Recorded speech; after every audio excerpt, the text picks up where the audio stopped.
I now call to order the February 11th Planning Commission meeting. Liz, will you please take roll call? Commissioner Osson? Here. Baswa? Here. Campbell? Michelitz? Here. Rydberg? Here. Rosted? Here. Saylor? Here. Urbanski? And Vice Chair Purdy. Here. We do have two new members. If you don't mind standing, Matt, you want to go first? And then Tess, you want to go second? Introduce yourselves, please. Matt Rydberg. Lived in Chaska for 8 years now. Welcome. Hi, I'm Tess Michelitz. I lived here for about a year just last week, so. Welcome. Has everyone had a chance to review tonight's agenda? Yep. Would anyone like to make a motion on the agenda? Motion to adopt the agenda? Second. That would be, first approval would be Commissioner Rostak, right? Got that right. And then second was by Awesome. Commissioner Asan. Motion carries. Move us on to item number 4, visitor presentation. Is there anyone in the audience that, or online, that would like to speak on behalf or about something that's not already on the agenda for tonight? Anybody online? Okay. We'll move on to item number 5. Approve the previous Planning Commission meetings from January 14th, 2026. Can we get a motion to approve and a second? I'll make a motion. Commissioner Baswa, second. Second. Commissioner Rostart. Consent agenda. There is one item on tonight's consent agenda to recommend approval for the final plat for Fultonwood Pulte Homes. Now would be the time for any final questions or comments from anybody here before we move on. Or anybody in the audience that would like to talk about it? Okay.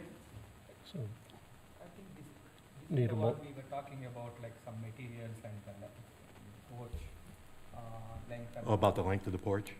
This is a different one? No, Yeah, this is a that's different one. I believe Yep. that's a different one. Yeah. Okay. so we need a motion.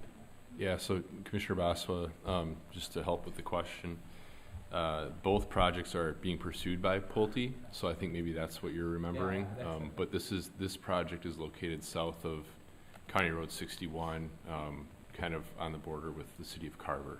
Yeah. Off of Last Spring time Creek we, Road. we referred this one to just compare the things and materials and all those things, right? Yep. That's fair, like, yeah, okay. Yep, Yeah. same staff, same developer. so Yeah, exactly. So, Yep. So we no have question. both motions then already? I think just one. Oh, I need a second, First please. by Baswa. I don't think there was a second. Second. Second. The motion carries. This item will be Commissioner Have to- Purdy, you'll need to call for the vote, so you have the, Oh, you have I'm the sorry, motion I'm in a sorry. second, you'll have to call. All those in favor? There you go. Aye. Nay? Motion carries.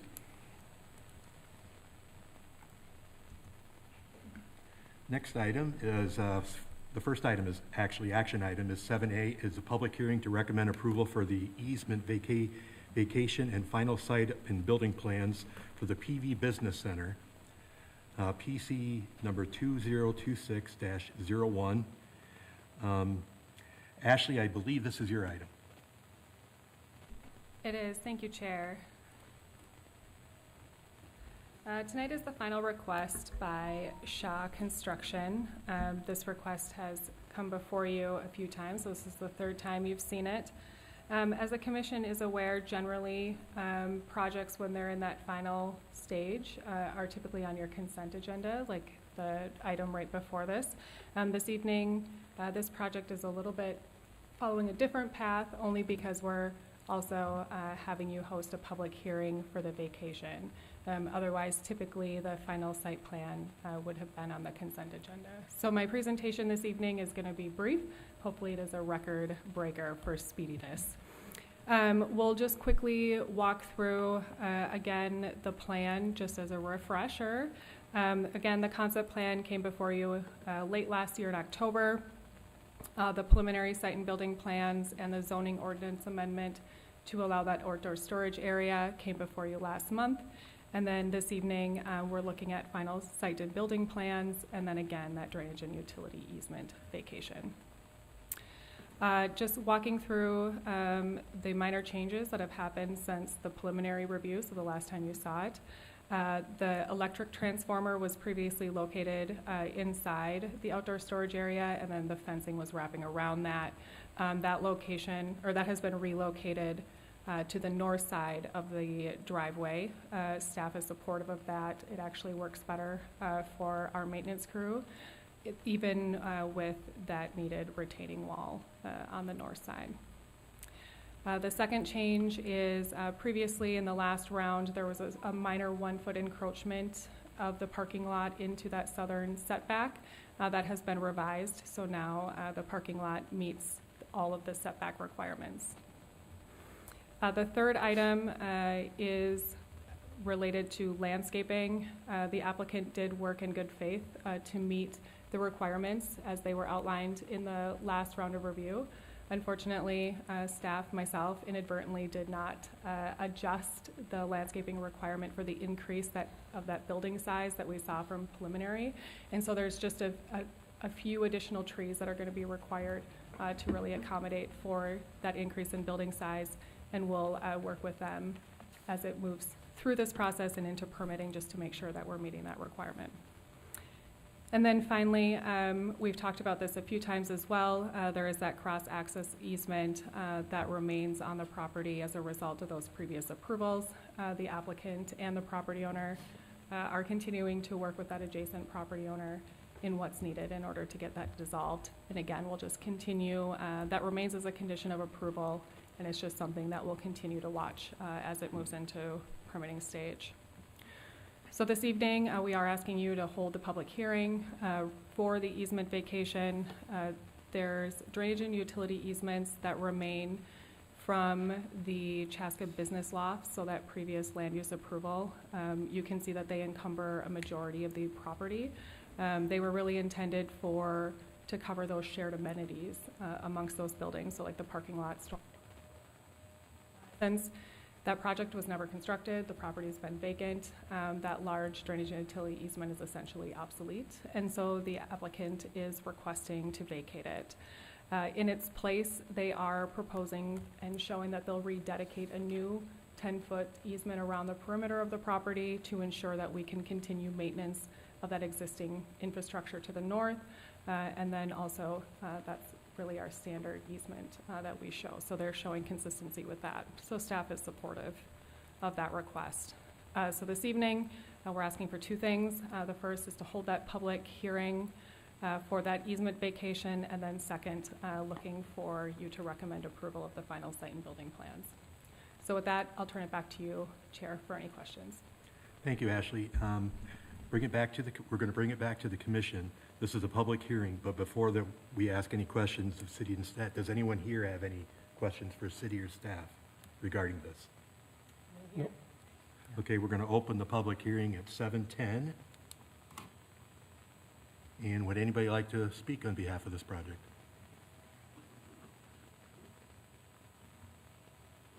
Okay, we're going to close the public hearing at 7:10. Any further questions from anybody?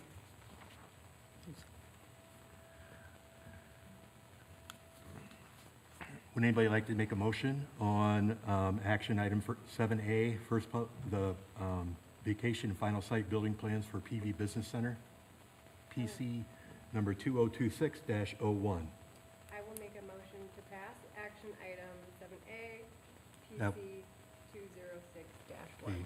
First by Commissioner Rosterd, Second. second Hassan.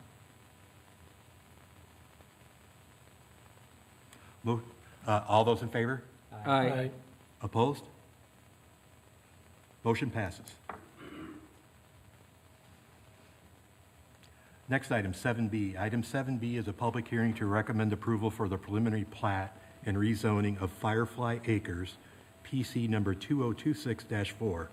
I believe this is your item, Liz, to present.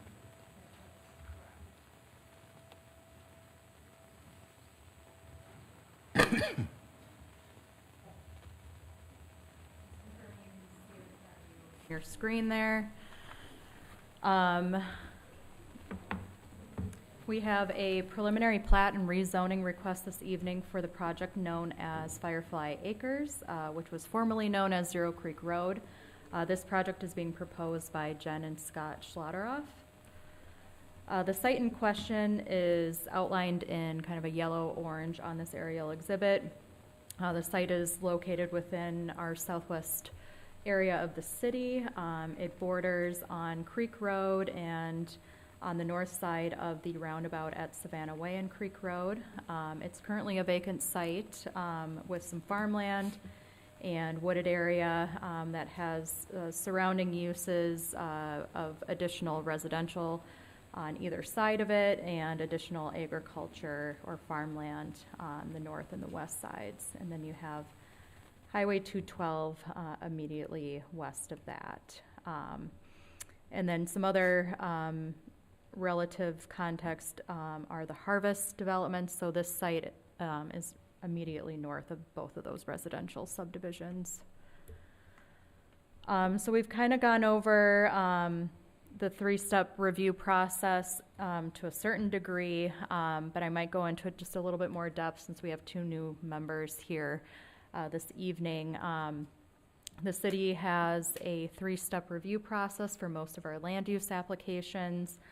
So each project essentially has to go through 3 different steps with the city that are all reviewed by Planning Commission and City Council until they're valid for permitting or construction.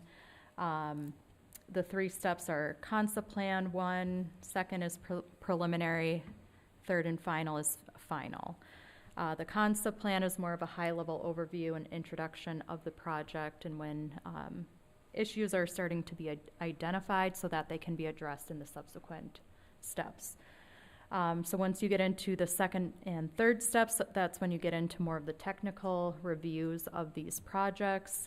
Preliminary is kind of that big step in between concept, looking at more of the details and starting to identify and resolve some of the issues that are addressed or highlighted during concept plan. Final is kind of a similar review. However, at that time, it's more dotting I's and crossing T's, and hence why you typically see those finals on consent agendas, as they don't require discussion.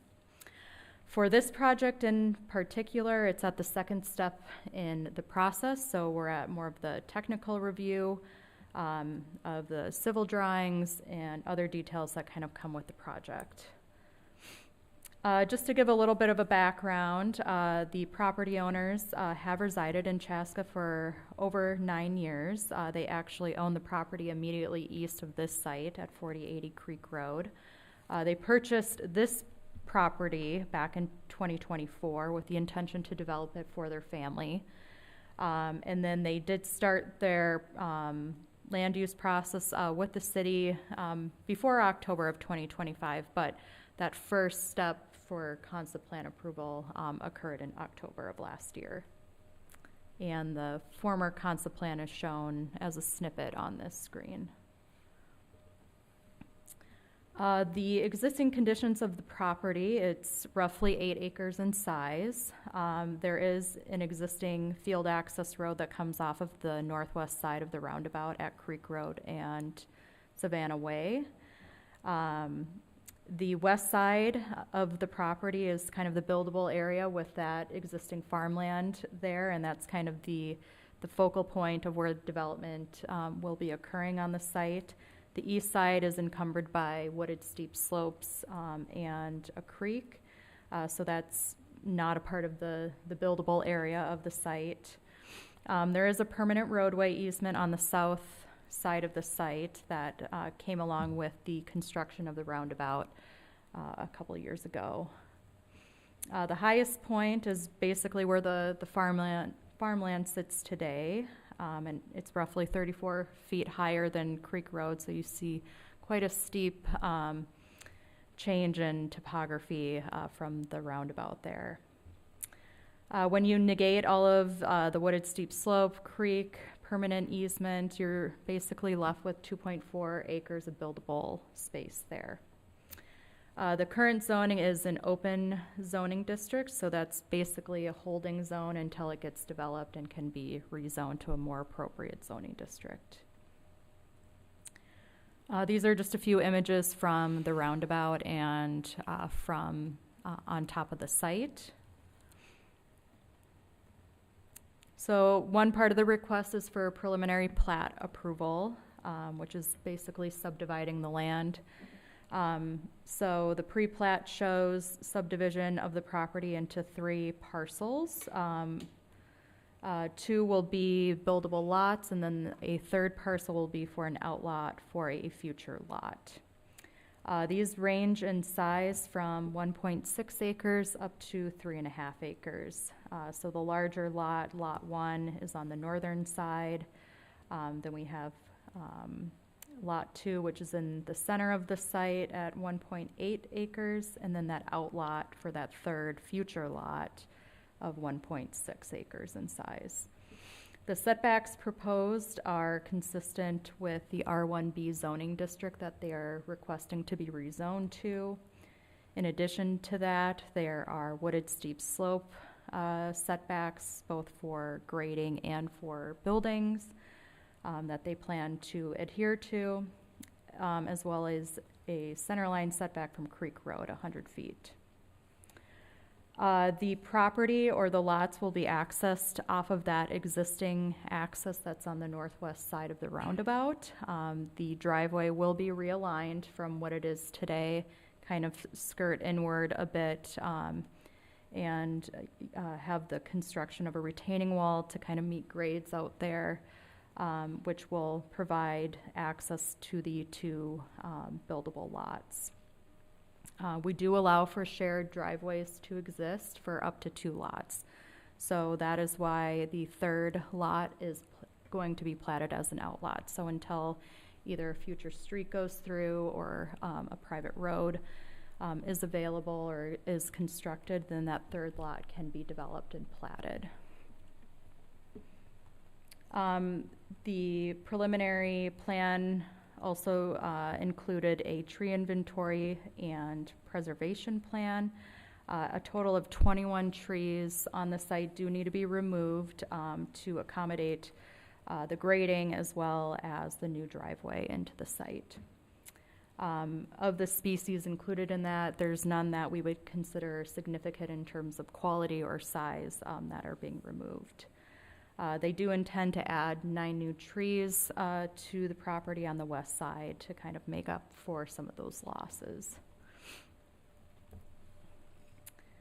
From a comprehensive plan perspective, so how this area is guided for long-term, the site is guided for low-density residential as well as open space and green there. So the proposed use and kind of the layout out there is consistent with that guidance. The comprehensive plan also guided this area for a future local road to kind of come off of that roundabout. We did go through more of an analysis during the concept plan to kind of look at how this proposed plan kind of fits into that long-range plan. So they were able to demonstrate that the layout of the lots shouldn't preclude the construction of a future road if it's needed when surrounding development occurs. But the need, the location would really be determined once more development occurs north of Creek Road and other surrounding areas. Just in conclusion, again, we went through more of an analysis back in the concept plan phase of this project about the density and the future local road and how that fit into this plan. And we did come to a conclusion, and then based on ghost plans that were provided, that they did demonstrate meeting the intent of what the comp plan has guided out here for density and for the future road. The other part of the request is a rezoning request. So again, the zoning district that exists today is our open zoning district or holding zone. The rezoning is to R1B, which is a standard low-density residential zoning district. The table on this page, which is also included in your report, shows how the proposal meets the standards that are laid out within the R1B district, and all of the standards are met. Utilities do need to get extended into the property to serve the 2 new lots and ultimately third one. So the utilities will be extended from the roundabout where they're stubbed at today and extend north to provide service to both Lot 1 and Lot 2 up there. These will be private utilities extending across the lots. So because of that, and they're sharing extensions here, a maintenance agreement will be needed between the property owners. So in conclusion, we are asking you to make 2 motions this evening. One is to recommend approval of the preliminary plat for Firefly Acres, and then based on the conditions listed in the staff report, and then a second motion to recommend approval of the rezoning from the open zoning district to R1B, and then based on that draft ordinance that's also included in your packet. This step does require a public hearing, so you'll have to conduct that. And if this moves on this evening, city council date that this would go to is Monday, February 23rd. Happy to answer any questions. Otherwise, we do have the applicants in the audience as well, if you have questions for them. Thank you. Thank you, Liz. Any questions from the commission to the city or staff? North, so just south of Engler there's a farmland right there. Is that within that? I mean, is that set for residential currently, or is that got future plans? So I believe you're talking about the Ekstrom property north of this property. Yeah. And that's a different property owner. So at this time, there's no plans that we've heard of that they're planning on developing. So Okay. at this point, it's staying as is. And then 212 currently goes over, the 110 Creek Boulevard there, right? Any future plans in terms of an on-ramp, off-ramp that would interfere with this? I think you answered that, but I just want to confirm. Not at Creek Road. There Okay. wouldn't be any on or off ramps at Creek Road. There is intentions for a full interchange to occur at Big Woods Boulevard, which is south of this site. Yep. And then Engler is a full Yep. as well. Yeah, Commissioner Rydberg, just to add to Liz's response, the Ekstrom property, it is guided for single-family development at the time that development would occur there. So you could expect to see, low-density residential is what it's guided for. So, something like what exists around it to occur there. But right now, there's no plans in the process to proceed with that, with anything there, and that really ends up being at the discretion of the property owner, to pursue if they want to do some sort of development there and at what time. But it'd probably the roads would come off Engler, not off Creek then, right? This would kind of close that option off, I guess, in terms of. No, so the comprehensive plan does call for the potential for Savannah Way effectively to continue northward and connect to Engler. It calls for that possibility now. Whether that's going to be necessary or not, I think we would evaluate that at the time that the Ekstroms are, potentially pursuing something. And that's where part of the analysis for this proposal has considered, what that could look like and what the grading would need to be and all of that. We've worked really closely with the applicant on that question because I think, to the nature of your question, we want to make sure that if we're approving new homes there and there's a potential for a new road, that we're not setting it up that those homes would be in the way. Right. So at this point, working with the applicant, city staff, city engineer, looking at all of that, I think we're feeling comfortable to the extent that we can foresee that, right? That we're placing these homes in a location where they're set for the long term. Sounds good. Thank you.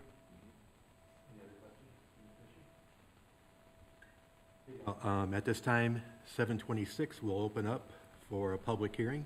Would anybody like to address the staff or commission regarding this project?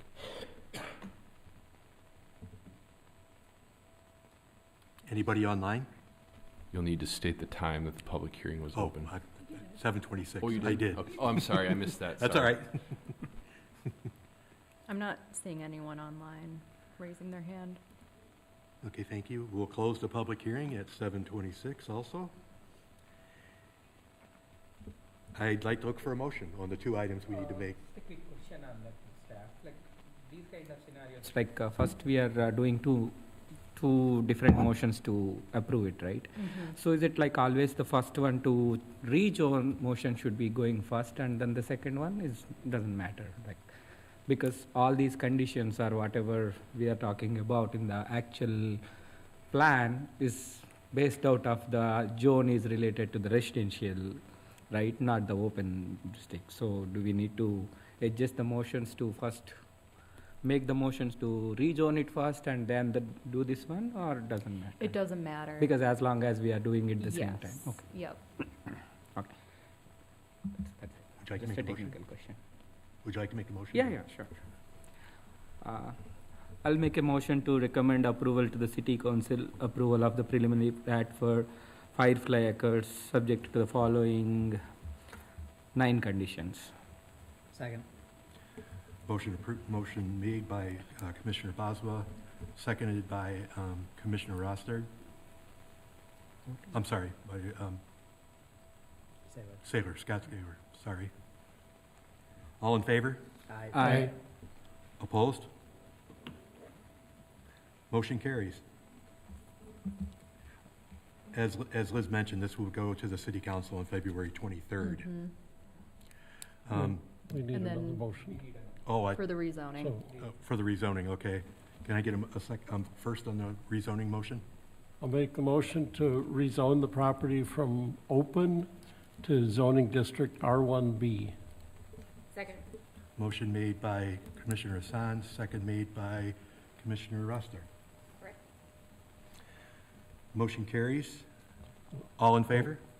Aye. Opposed? Motion carries. Next item, moving on to 7C, concept plan for the inn, PC number 2026-03, and I believe Ashley is back on the board for this one. Thank you, Chair. The next item on tonight's agenda is a concept plan for the inn. It's located on 2 properties off of Yellow Brick Road. The site is really kind of halfway between Crosstown Boulevard and Chaska Boulevard on Yellow Brick Road.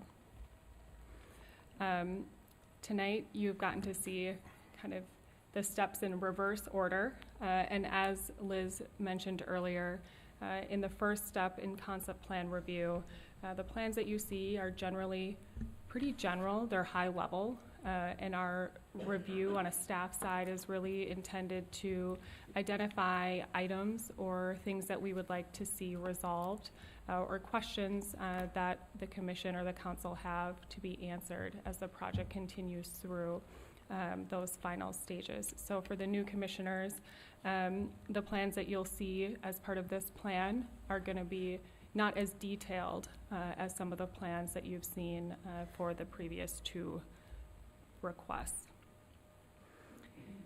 The site, I'll walk through some of the background and some of the previous approvals. The site was part of a much larger 57 redevelopment area of the former Brickyard. In 2009, the Brickyard's Villa concept plan was adopted. That was really the first formal adoption of a concept plan for that area. It included 46 detached dwelling units, including 4 lots on the east side of Yellow Brick Road, which is in the area that we're speaking about this evening. And then it also included 3 apartment buildings with 180 total units. In 2014, the site was then part of kind of the final phasing of that concept plan in Klein Brickyard 13th edition. It included the final 20 lots, 6 of which were on the east side of Yellow Brick Road. So that's really what created the site that we're talking about this evening. That preliminary and final approval for those projects did show that these 6 lots would develop with 1-story detached dwelling units with shared driveways and utility connections. So we'll see some more of those details as we move through my presentation this evening. The site came back in 2019 for a zoning ordinance amendment, and that was really to align what the rear yard setbacks were in the ordinance language to reflect what was approved as part of the preliminary and final plan. So there was a discrepancy in what those rear yard setbacks were. So this was to create alignment in those. And as part of that, there were a row of evergreens that were required to be planted in the rear of those properties, kind of those southern 3 properties, if you will, and that was to provide some additional screening and separation to the Creek Run townhomes that had developed kind of to the southeast of this project. So looking at the site itself, it's just over a 1/3 acre in size. Grading and the tree clearing for the site began in 2014, and so that grading created the high point in the northwest corner of the site as it slopes down towards kind of the roadway in those directions. It also created the building pads really for those 6 lots, as well as created a more significant topography, but it's not a steep slope, swale that you'll see if you go out to the site in the rear of the property.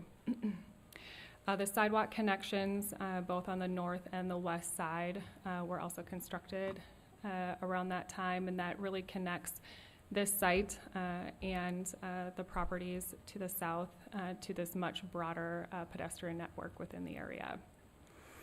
There is one existing tree that's kind of in the very southeast corner of the property, and then there were originally 5 boulevard trees along Yellow Brick Circle. If you're out there today, you'll only see 3 of them, as 2 of them were removed after they declined in health.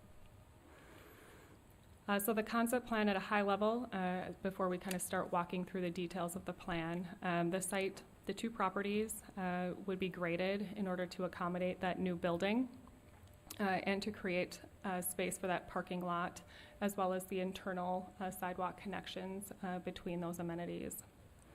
The building would be 2 stories in height and would be just over 3,800 square feet in total size, with a footprint of just over 1,900 square feet. The building would contain 4 2-bedroom rental units. Each of them, the floor plans are generally the same, so they contain 2 bedrooms, kitchen, bath, some living area. The upper levels, the 2 upper units would have balconies as well as a small outdoor storage area, and then the lower levels also would have storage, but they would have a patio. So looking through some of the review and the issues that staff have identified to, again, kind of be resolved as this project is moving forward. Under the 2040 comp plan, the property is guided for low-density residential. So this land use guidance is typically used for detached single dwelling units, but there are mid-rise apartment buildings or multiple dwelling units that can happen within that low density, so long as that density range stays within 2 to 5 units per net acre. So as we're initially looking at this project, initial calculations are suggesting that we're kind of teetering on that upper end, if not exceeding it. And so we'll be continuing to take a look at that as the project is moving forward. So the property in this site is zoned Planned Residential District 57, so PRD 57. This district essentially establishes the standards for the 3 areas that exist within that district, so open space, the multi-dwelling units, as well as the low-density areas within kind of that larger area. The low-density areas are shown in the brighter yellow here on the screen.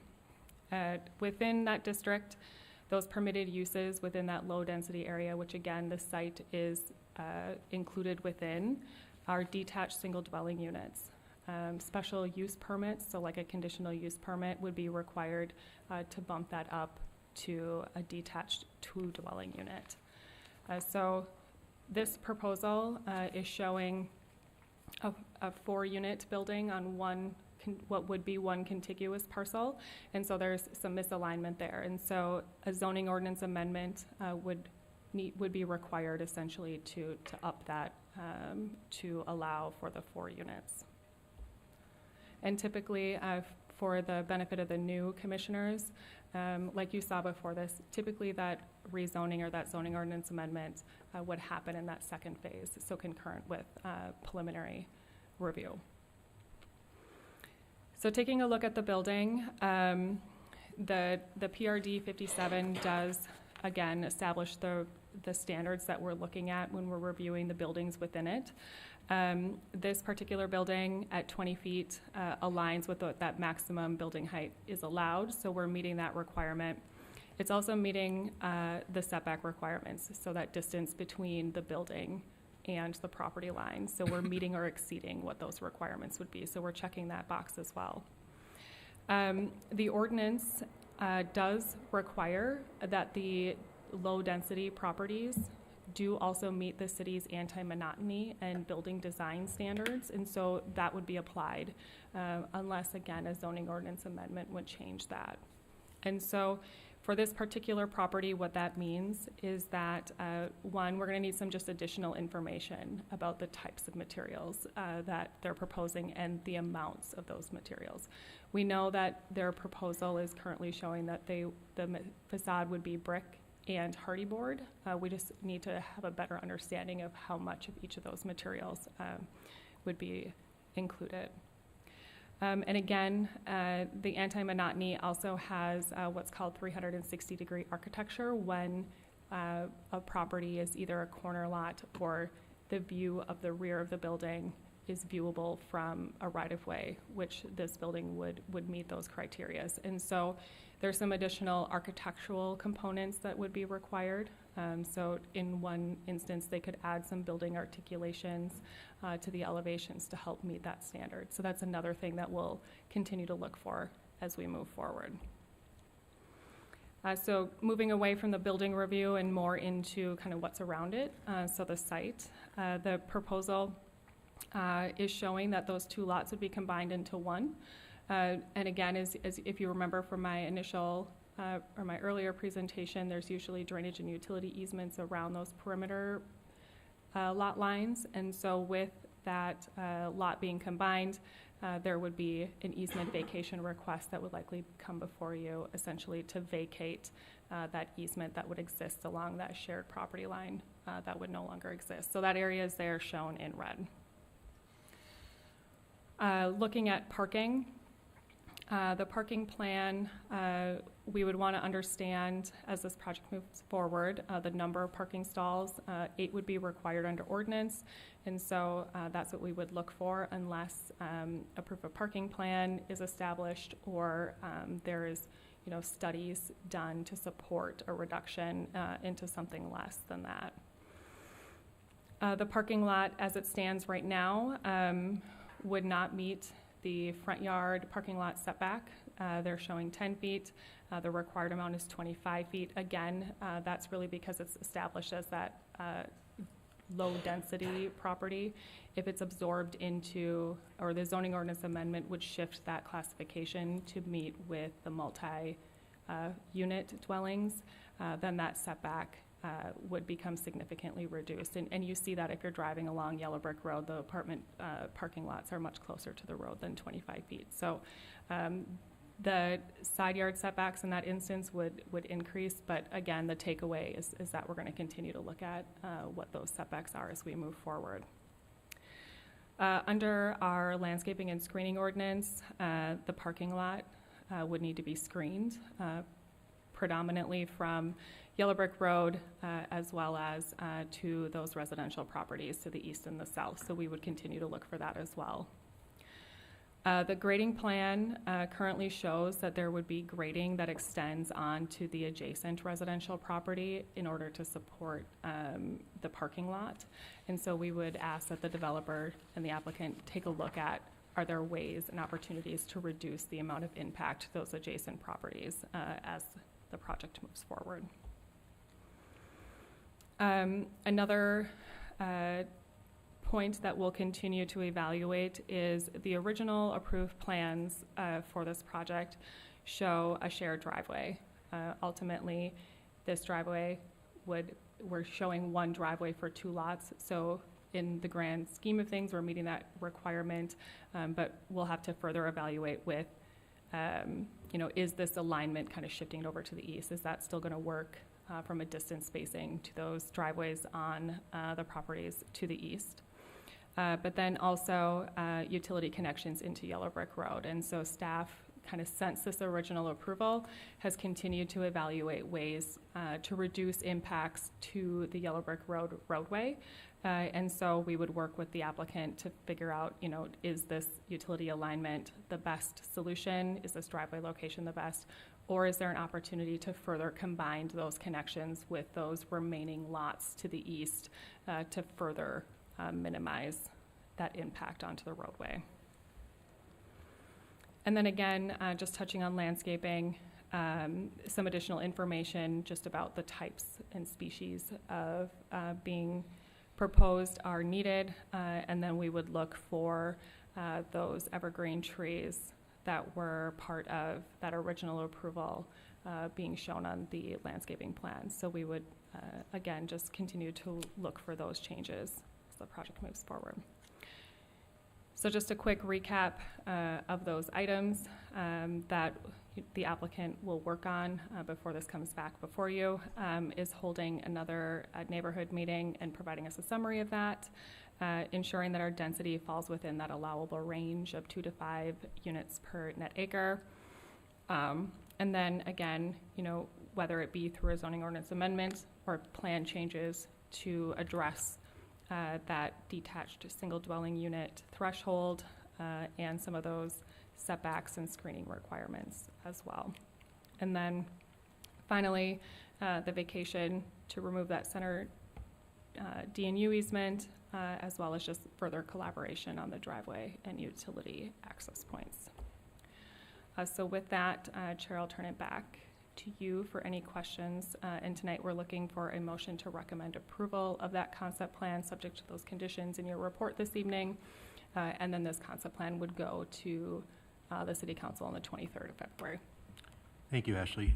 This is not a public hearing, but we will open it up for any questions or comments after we bring it back to the commission to discuss with city and staff.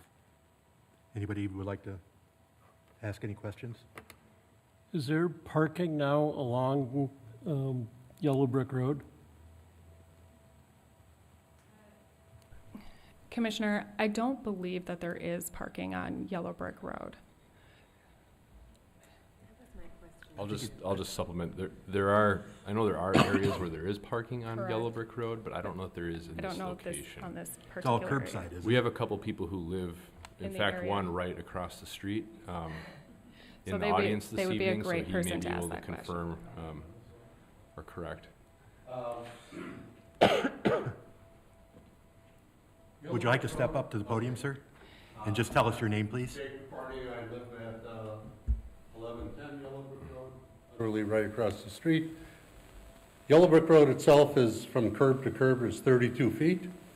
In front of the apartments to the south, there is a designated parking lane, and that's in front of Sun Lake Apartments. As it gets up towards, and like in front of Creek's Run, in front of my house, there aren't stripes there. People park in front of my house all the time. I park there all the time. But I think about it, it's because it's undeveloped.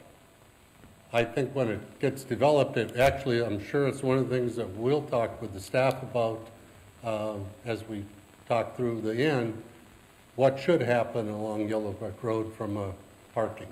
as far as dedicated spaces? for It's parking? clearly wide enough to have parking, but only on one side. And where should that be, and should it be, and whatever. Thank you. I can tell you the inn won't require on-street parking. Okay, thank you. Thank you. I have a question as well, and it might be for you. Are you the one resident who attended the neighborhood meeting? No. No, although I do live there, no. All right, thank you. I'm just curious to know the sentiment of others in the neighborhood Uh, around this project. Well, we had one neighbor attend. He came because he was very supportive of the project, and he wanted to know how we could become a member of our foundation. And so we've been talking with him about that. But yeah, I don't want to say he didn't care about the end, but that wasn't the reason he was there. Okay, thank you.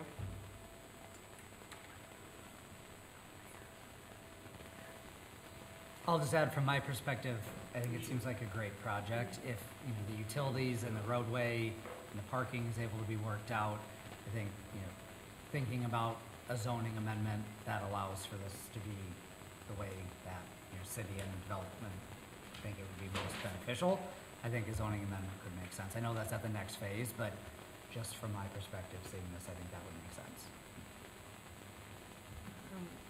I'm also supportive of having multi-unit dwellings where we can. I do think that parking may be something to underline, especially when we see those more shallow setbacks from the street. You get a lot more people parking in other places. And another thing I appreciated is the thought around walkability in this area. I think having, you know, walking access to other spaces is a huge benefit. Mhm. I can't remember, are there sidewalks on both sides of Yellow Brick? That was going to be my question. I see there's a sidewalk on that side. Yeah. Does Yeah. this plan retain This that? is just a sidewalk. It's on the east side of the road, Yes. and and there's a sidewalk that goes through Creek's Run, and that connects into the trail that's along the creek that's in there. So, but yeah, it's just on one side. It's very heavily used sidewalk as it connects up to the park. Okay, And thank the you. plan retains that sidewalk? Okay. Anyone else in the audience like to address the issue? Could I just? Absolutely. make a couple comments? Yeah. So Absolutely. I'm Dave Picardi. I'm with the Community Asset Foundation. And I just want to tell you a little about the project. Our Community Asset Foundation's a local nonprofit group. It's all Chaska people. And actually, for our first 8 years of existence, we did projects outside of Chaska. We've actually developed a fair number of small senior assisted livings in really small towns.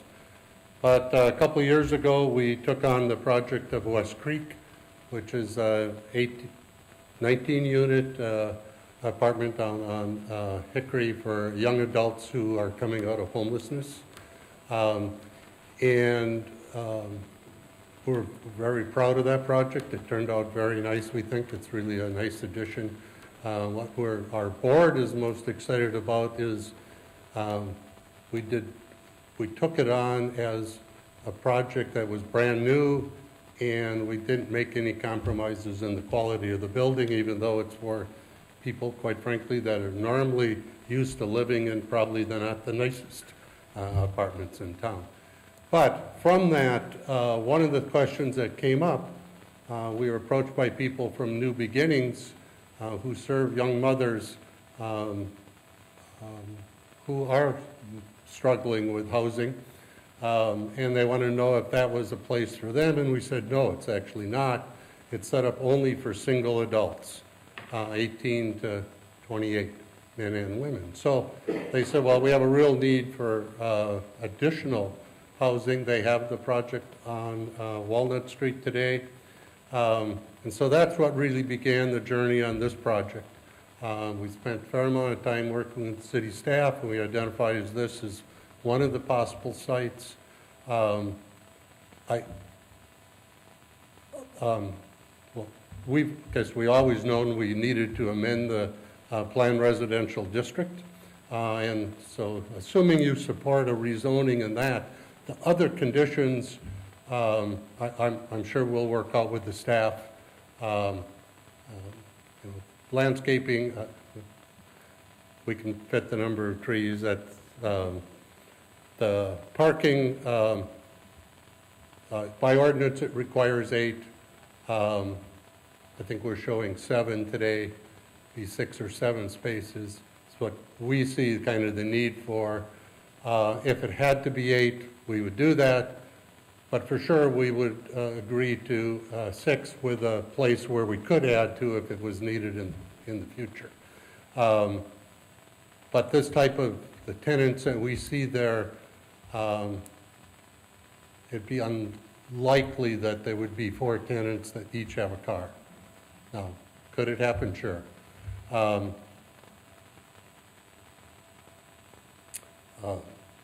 But again, assuming you support that, I'm very confident we will come back and address all of the concerns. It will be a building that will look very nice and fit in with the neighborhood. We don't want it to look exactly like Creek Front. We want to see it as being something different, but some colors. But we want to make it a high-quality building. We are well into fundraising. We think we'll hit our goal so that we can break ground as early as we can get through city approvals. So it's like spring. And we would hope to open by the end of the year. If we could open at Christmas, that would kind of be our goal. Again, I'm open to any questions. The way the financing is set up, it will be a long-term, affordable facility, and long-term for at least 30 years, and I guess I would expect it's much longer than that. And it might well end up being owned in some type of public ownership. Part of our discussions we're having with the county CDA is we will be placing the building within the Housing Land Trust, and we may even go further with having them have an ownership position, which is still being discussed. So if I understand right, this is not a regular commercial type renting building. It's No. more or like All of the specific to tenants would be tenants, part of the New Beginnings program. So they'd be young mothers that have, I don't want to say they're homeless, but they've been struggling with permanent housing. And as part of that, they would be required to be involved in a case management support program, whether they're going to school or helping get a job or just helping maintain life when if you're 18 and you have a 2-year-old, to me that's enough work. That's why I went to work, so I didn't have to be home with the 2-year-olds. But yeah, all of them will be in that type of program. Okay. And all of them will receive some type of rent subsidies. Any other questions? So the zoning, right? So adjacent properties, do we have some similar kind of like a zoning, concessions or like some kind of amendments or anything requested in that street? I see some of the apartment buildings were there in that street, right? So you were talking about the apartment buildings where the parking lots are much closer to the road. That means there might be some amendments were given before that? Yeah, so Dave and I were speaking earlier today about, possibilities for what that zoning ordinance amendment would look like. And so the PRD 57 does have standards, separate standards for the kind of the 3 different areas. And so today the site is viewed under that low density, so that detached Single. area, yep. And so when we were looking at more of that multi-dwelling unit category, there are standards that are different. So they're lesser for those parking lots, and so it essentially reduces it from 25 feet from that north property line down to 10. The side yard setbacks increase slightly from like 5 to 10 feet as well, but there would be some just minor adjustments to meet that requirement. So the Yeah, for only, example, Creek Run, literally across the street from my house, they have parking that is, they have 8 parking spaces that are parallel parking that are 10 feet off of the property line. And then all of the ones, there's the Sun Lake Apartments, they all have off-street parking that butts up. But I agree that needs, once you're at 10 feet, there's a landscape issue you need to deal with and other things. We could move it back. Actually, I think it would look kind of funny, but we could. One of the reasons we would prefer not to is one of the comments that the staff had is about grading. The further we move anything to the east, the grades fall off, and now we start having grading issues where we are impacting the property to the north. We've been in discussions with the people that own the north, and the grading plan that we're working on now actually will fit their grading plan when they actually develop those lots. So there's some grade issues there now that we're going to improve for them, and so again, I'm sure that we can solve. But moving the parking too far to the east will cause some grade problems with that swale to the rear. yeah, the only reason, like, there are some more vacant lots or something on the east side of it, right? Just making sure, like, if we are giving any amendments or anything to zoning, we end up giving the same thing for the entire street. I mean, we don't want it to be in that kind of scenario. Definitely, it looks like a great project. Just wanted to make sure, because if there is no space, obviously that is a different concept. But I definitely see there is a lot of space on that street, right? So just wanted to make sure. I think so many things need to be looked into. I can understand that. Maybe, hopefully, everything works out in the next phase. Are you ready for the motion? No, I would just wanted to ask if Liz or Ashley, is there anybody online that would like to address this issue? I'm not seeing anyone raising their hand or jumping in, so. Okay, thank you. I'll look for a motion on this, on concept plan for the inn, PC number 2026-3. I'll make the motion to recommend approval to the concept plan for the inn at 1201 and 1207 Yellow Brick Road to the City Council with the following 10 conditions. Seconded. Motion made by Commissioner Hassan, second by Right. Mr. Reisgard? Rydberg, I'm sorry. All those in favor? Aye. Aye. Opposed? Motion carries. Next item, final action item on tonight's agenda is a recommendation to approve the Big Woods business concept, Big Woods Business Park concept, planned by Scannell Properties, PC number 2025-34, and I believe Liz is presenting this one.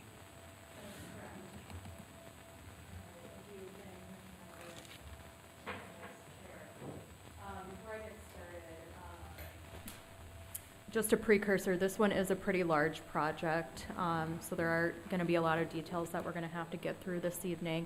A lot of the stuff, just for time purposes' sake, I am going to kind of simplify through, but if there are any questions as we're kind of running through this, I do welcome those as we're going through kind of each of the themes there. But just want to point out there's the thorough analysis in the report, and so if people need further details on some of these topics, that's where they can find it. This is a concept plan application for the Big Woods Business Park being proposed by Scannell Properties. The site in question is located towards our southwest border of the city. It borders with the city of Carver, and another jurisdiction of Dahlgren Township. The site in question is outlined in red on this aerial exhibit. It encompasses roughly 338 acres of land. So again, hence why there's many details to get through on a piece of property of this size. A couple adjoining uses or thoroughfares to note, we have Chaska Boulevard or County Road 61 on the southern side of this project site. We have Highway 212 flanking the east side. The north side is towards kind of that wooded ravine and what's known as West Chaska Creek. And then we have the west sides being both the city of Carver, Dahlgren Township, and Jonathan Carver Parkway or County Road 11. There is a major roadway that kind of bifurcates the site in the middle here, and that's Big Woods Boulevard or County Road 44. And I do want to note there is one property that is cut out of this concept plan. That is 4655 Big Woods Boulevard. So just want to note that too. So we're at the first step. So this is the general overview and introduction and starting to identify issues for them to resolve in the next steps. Oops. To give you a little bit of a background, since this is a concept plan, there is a neighborhood meeting that is required prior to submittal of a concept plan. So they did conduct that meeting back in November of last year. They had 9 people attend. There's a full synopsis of that meeting and who attended in the full concept plan package. But to summarize, there were a number of questions that pertain to some of the uses of the site, utilities, the green belt, end users and who's been identified for that, construction timeline, kind of those typical questions that you get with projects. Because of the scale of this site, it does require an environmental review as a part of it because of the sheer size of it and how much square footage is proposed from an industrial level. So the applicant as well as the city has been working through that review process, and there's a couple ways of doing that. You can go through an EAW, which is an environmental assessment worksheet, or you can do an alternative, which is an AUAR, or also known as an alternative urban area-wide review. This option allows you to look at a couple different scenarios versus one specific project layout. The purposes of these reviews are to identify any environmental concerns and ways of mitigating them as they kind of work through that review process. So that did get kicked off during the fall time of last year. So in September of 2025 is when we had the draft AUAR order and scoping document published.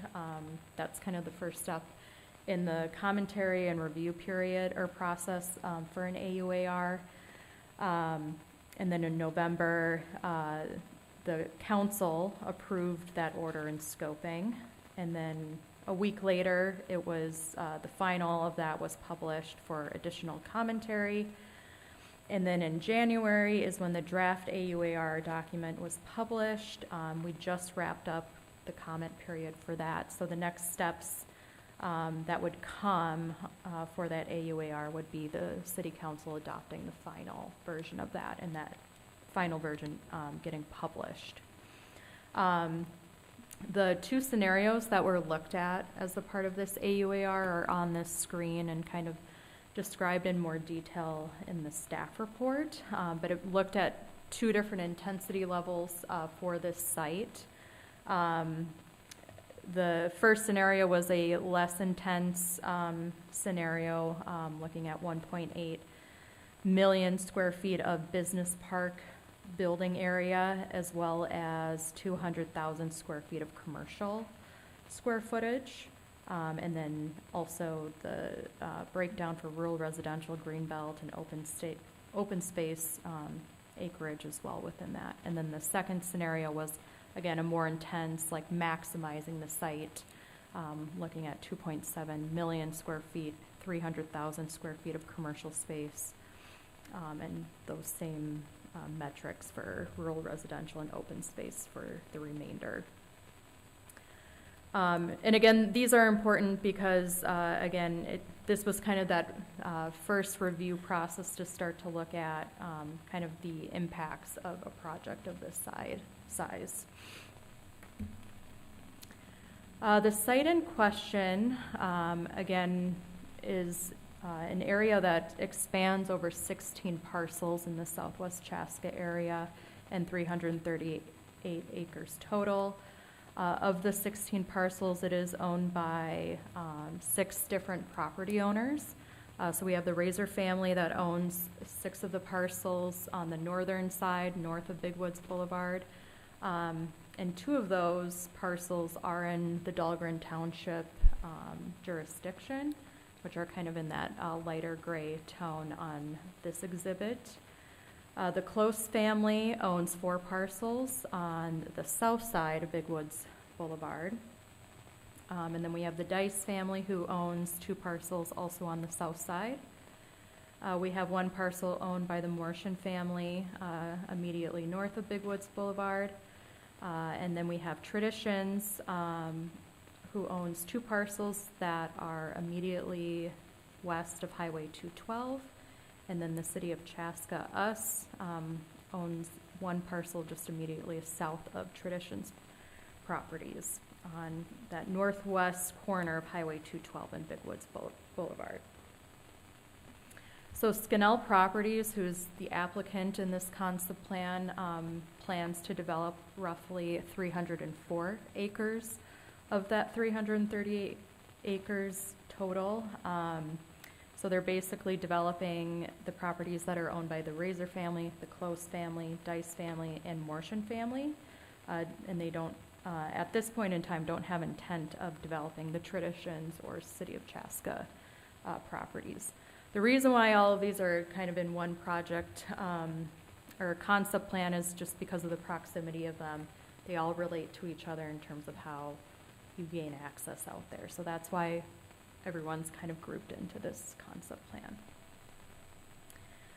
The main use of these properties today are agricultural use, as well as sprinkling of farmsteads and outbuildings within those properties. There are a few areas of forestation, which the exhibit kind of on the bottom right portion of the screen, and the hatched areas is kind of where those main forestation areas. Otherwise, the majority of the areas are kind of that open farmland, residential uses. Wetland delineations have occurred on a majority of the properties, and 27 total were identified. And then we also have West Chaska Creek that flanks that northern side of the project area. And lastly, what are notable are 2 key community entrances that are identified in our comprehensive plan and our Southwest Chaska plan. So those are both on the intersection of Big Woods Boulevard and Jonathan Carver Parkway, and then at the crossing of Highway 212 and Chaska Boulevard to the south there. And this will come into play a few times as we work through the review here. So the request this evening is for concept plan approval, which really breaks down to 14 industrial or business park buildings, 4 commercial buildings, a water tower, and an electric substation. Just for ease of kind of working through this large area, we have identified or broken up the property or project area into 2 different areas. So we will be referring to the area north of Big Woods Boulevard as Big Woods Business Park North, and then the area south of Big Woods Boulevard as Big Woods Business Park South. The breakdown of kind of the uses are a little bit more specified in these exhibits here. But to kind of indicate the difference between the north and the south side, the north side is roughly 184 acres in size. The industrial or business park usage amounts to 715,000 square footage of building space. And then the commercial portion is oriented only on the Big Woods Business Park north side, roughly 55,000 square feet of commercial building area. And then also on the north side is where the future water tower and substation would also go. Those are highlighted in blue and yellow on the top exhibit there. And then also a portion of what the city considers greenbelt is also on that north side, about 30 acres of preserved, and then 9 acres that would be impacted by the improvements that are shown on the north side. The south side is defined by 154 acres of area, and then would take up most of that business park industrial usage with 1.2 million square feet of building area, as well as a large chunk of what we consider greenbelt. So 57 acres are shown to be preserved, and then 13 and a half acres shown to be impacted by the proposed improvements on that side. So that in total, again, the business park square footage amounts to 1.9 million square feet, and then 55,000 square feet of commercial. The total greenbelt area across the two areas is roughly 87 acres, and then an impact area to the greenbelt, roughly 22 and a half acres.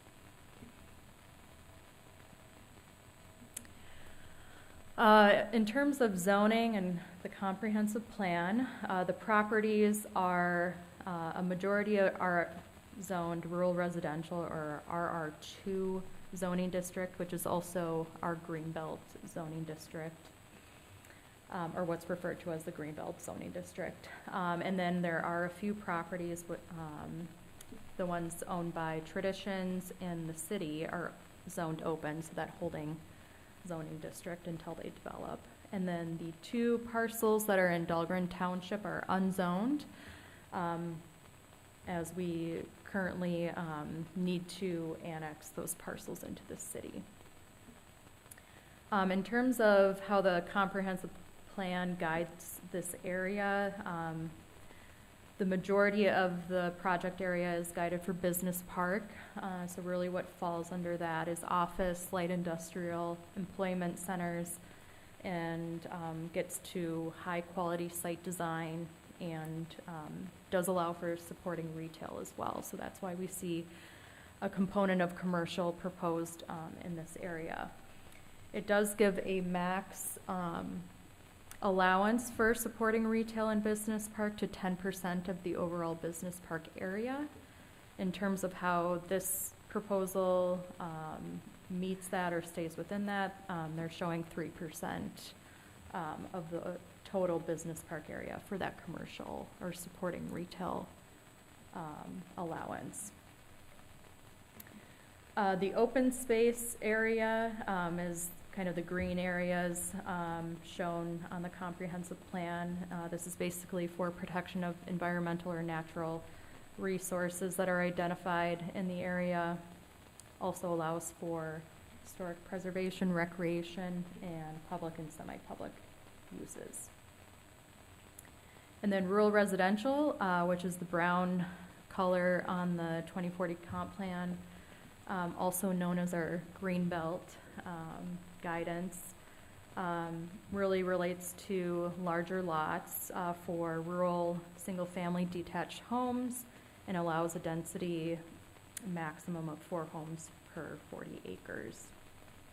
And I'll speak to the green belt in a later slide here. And then it also defines those 2 parcels kind of on the northwest edge of the project area as the Dahlgren Township growth area.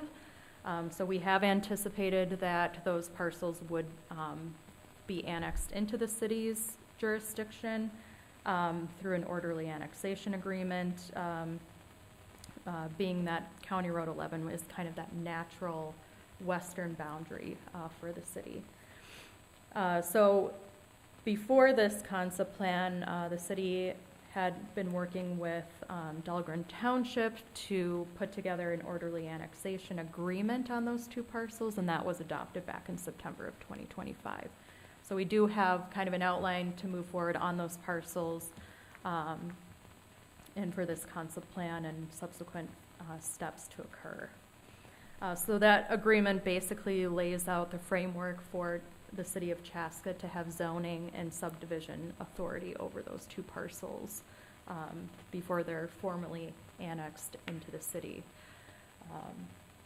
But that annexation would probably come congruent with the preliminary step of this project, or kind of the first phase going into the next steps. And with those parcels being annexed, we do have to amend our comprehensive plan to establish land use guidance over those parcels, since that's not achieved at this time. Getting into the Chaska Greenbelt. So when we talk about the Greenbelt, we are referring to an ideology that's laid out in our comprehensive plan and is defined as a permanent greenbelt to be established around the edges of the city to the extent possible to physically and visually separate Chaska from adjacent communities. In addition to that, there's a need to protect the rural character at key community entrances. So kind of those major crossing points into the city that are identified. And really the point of establishing the Greenbelt, or the intent of the Greenbelt, is to create that visual separation from adjacent communities like Dahlgren Township and City of Carver. So the objectives that are laid out within the Greenbelt section of our comp plan are meant to create that objective. So in terms of how much Greenbelt is out here in this project area, we are at 85.8 acres of Greenbelt in the project area, 29.95 acres on the north side and 55.85 acres on the south side. The applicant proposes to impact these Greenbelt areas with their concept plan. On the north side, they're showing roughly 9 acres of impact, or 29% of that area would be impacted by the plans. The south area is showing roughly 13.5 acres of impact, or 24% of that Greenbelt area. So in total, there's about 22 acres of impacts for the total project, or what amounts to 26% of the Greenbelt area with the proposal. Impacts to the Greenbelt are allowed per our comprehensive plan, as long as they go through a comprehensive plan amendment and meet the objectives of what we consider cluster development. Getting into those objectives listed in our comprehensive plan, there's 10 stated objectives to be able to go the route of cluster development. I'm not going to completely run through each of these. They're all spelled out in the staff report, but a few of them to point out is the area that is proposing cluster development or impacts to the Greenbelt has to be connected to city utilities, which they plan to do with this project. View sheds at key community entrances are identified, prioritized, and protected. So we'll get into a little bit more of that in the landscaping portion review. Development activity is limited to approximately 1/3 of the site, or 1/3 of the greenbelt area. And then the remaining 2/3 has to be preserved, protected, and undeveloped. So those numbers that I went through on the earlier slide shows that they're staying within that 1/3 development area. We do want to point out that specifically on the north side greenbelt area, they are showing stormwater ponds in the areas that are considered preserved, which we've said could be a possibility or acceptable in that area, as long as they're still preserving the natural rural character and they're enhancing the viewshed with those stormwater ponds. What would be considered unacceptable is if they're proposing dry ponds and stormwater equipment in those areas, so something that would kind of negate from that natural feel and view from the stormwater ponds. They did include an example image in their package, which is also included on the bottom right of this slide here, of an example that they've done on a golf course. I think the devil is in the details, so as we get into the preliminary steps, we'll want to see more details around what they're able to achieve with those stormwater ponds to meet the intent of enhancing that natural rural viewshed that the greenbelt is meant to establish. The Southwest Chaska Plan, this is another guiding document that was approved back in 2013. It covers 2.8 square miles of land. And really this document guides land use decisions in this area, planning for public infrastructure, and also establishes design guidelines for developments in this area. So a lot of our conditions and analysis are really taken from this document and from some of the design guidelines that are listed within that, and how the concept plan either needs to work on that or how it compares to those guidelines. The Southwest Chaska Plan guides this area for business park and rural residential open space. So pretty much similar to what our 2040 comprehensive plan guides this area.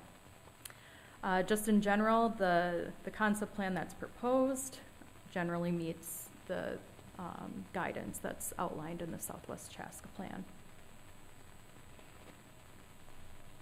Because of the scale of this site, it's going to have to be phased and kind of be chunked off in terms of its development. The applicant has identified what they're moving forward with from a phase 1 perspective in terms of their first step, and what would be included in phase 1, which is also highlighted in red on this exhibit here, would be construction of building 1, which is a distribution warehousing type user. In addition to that, it would include the construction of what we identify as Public Road A, or kind of that main spine road on the north side of Big Woods Boulevard, which would also include intersection improvements at where Public Road A intersects with Big Woods Boulevard. So there will be improvements necessary there, which right now it's being identified as a single lane roundabout at that intersection. Utilities would also need to be extended to the site as a part of phase 1, and those would come from the north from Creek Road, and I'll show a different exhibit showing that later on. And then also mass grading the Big Woods Business Park North area, so the area north of Big Woods Boulevard. Future phases, which are shown as blue and orange, would come at a later date as end users are identified.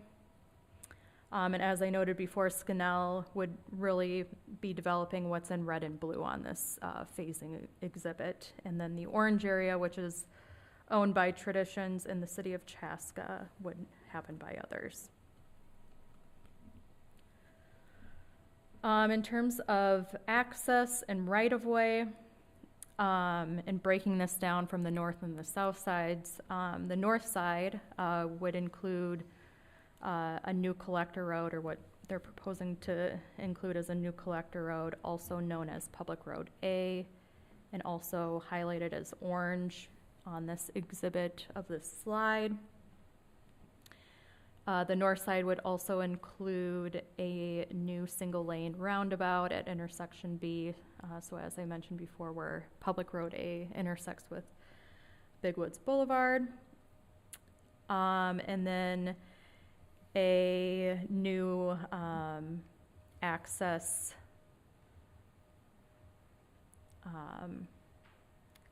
a new access known as Public Road B. So that would be just east of that main intersection of Big Woods Boulevard and Public Road A. Public Road B would essentially be that main roadway through that commercial area. And then we have intersection A, which is a right-in, right-out private access into Building 1 site, and a new private road on the north side as well, known as Private Road A, or purple on this exhibit. In terms of the south side, Public Road A, or that main collector road spine through both of the north and south sides, would continue south off of that single lane roundabout and then connect to Jonathan Carver Parkway, or County Road 11. That would be full access on both of those intersections. And then another new public road would extend off of Public Road A, which is known as Public Road C, or green on this exhibit, and then extend down to Chaska Boulevard, and also proposed to be a full access. These exhibits here show the access points on the main public roads of the north and south sides. The north side is on the left, and the south side is on the right. This just shows where some access points across the street of each other do align, and then where there's additional beyond that. So a couple things to work on for access and right-of-way, specifically for the Building 1 site, which is that likely going to be that first project that you see come through next. For intersection A, which was that right-in, right-out onto Jonathan Carver Parkway, there's a few comments there in terms of its location. So moving it approximately a quarter of a mile north to meet both Carver County spacing guidelines and their comments, as well as the desire that the city of Carver has commented to us as well. They'll also have to coordinate with the city of Carver on any of their alignment plans on the west side there. And then we've also included a comment to further evaluate how that access is going to be treated. Right now, it's being treated as a private access into Building 1 site. But understanding or further evaluating from a usability standpoint, it being public versus private. Is there a way for it to serve the rest of the north side there as well? In terms of Public Road A, which is that main collector road spine through both the north and south sides, because it's classified as a collector road, there are access spacing requirements at the city level, which is 600 feet. So if we look at this previous exhibit here, there are quite a few access points that are not meeting those spacing requirements. So we'll need an evaluation of that, or an understanding of that, with the sites that are proposed along Public Road A.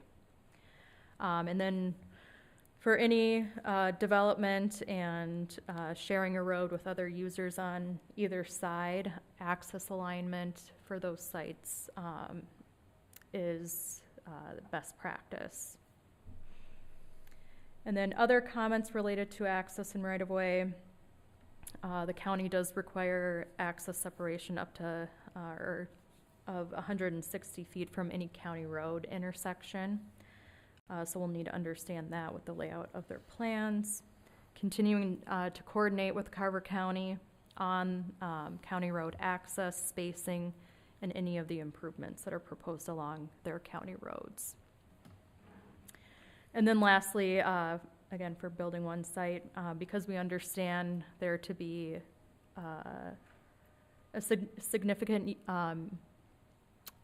use of trucks that will be accessing that site and coming out of that site, we'll need to understand truck turning analyses and traffic volumes from that site.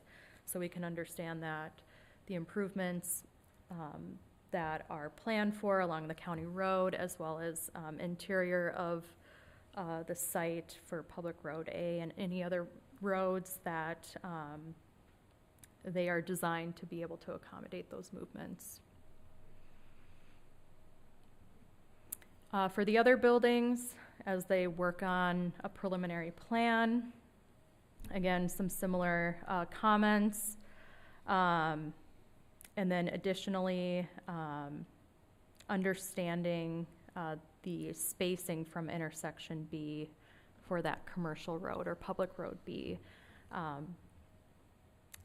And trying to get that 600 feet of separation as much as possible from that single lane roundabout intersection. That distance is preferred to create the best layout there for traffic. And then access alignment again. As we get into traffic, the project did go through a TIA or a traffic impact analysis as a part of the AUAR, so some of that information was a nice precursor into this concept plan. And it's typically not something we would require at a concept plan level, but the luxury of an AUAR or an environmental review is doing a traffic analysis as a part of those. So that was completed with the AUAR. It's also an appendix in the full concept plan application. In conclusion, that TIA concluded that the surrounding transportation network can support the development with appropriate mitigations that are identified in that TIA.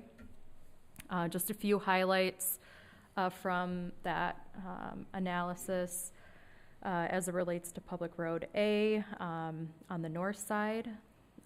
They do envision 7,000 daily vehicle trips with 10% of that value being truck traffic. Full access at intersection B currently doesn't meet county spacing requirements from access points on a county road. However, the TIA has recommended full access to be accommodated at intersection B to accommodate the increased traffic from the project and maintain acceptable operations along the county road. And then also, another evaluation that was completed was Public Road A was identified in our comprehensive plan as well as the Southwest Chaska plan to punch up north to Creek Road, so basically cross the ravine into Creek Road.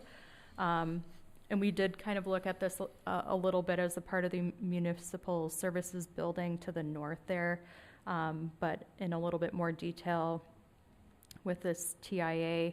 But this development doesn't warrant the need for that road to punch all the way up to Creek Road.